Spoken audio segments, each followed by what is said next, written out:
అరే బాబ్జీగా నీ ట్రిక్కులు నా దగ్గర పనిచేయవురా. రేయ్ అరే నాది డొకోమో అయితే ఎయిర్టెల్ పంపడం రా ఇలా తగులుతురా. ఆ మాత్రం తెలియదు అనుకున్నావా? నిన్ను పట్టుకుంటాను రా. నేను పాదరసం అంటుండ్రా, నువ్వు పట్టుకుంటే నేను జారిపోతా. రేయ్ నువ్వు అసలు ఎలా ఉంటావు చెప్పరా చెప్పరా. ఫోటో పంపిస్తాను చూసుకోరా. ఎందుకట్లా అరుస్తావు? పంపించరా. వస్తుంది చూసుకో.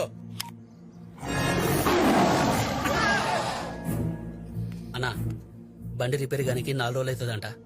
అన్నా మనోళ్ళకి చెప్పి పని తెప్పి అన్నా.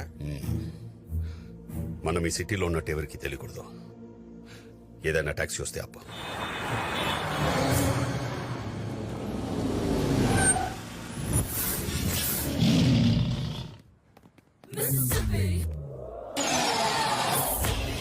వస్తావా? క్యాబే నా జాబ్. ఎక్కడికి వెళ్ళాలి? మేము 4 దినాలు ఆడికి పోమంటే ఆడికి పోవాలి. Okay get inside. ఎక్కనా?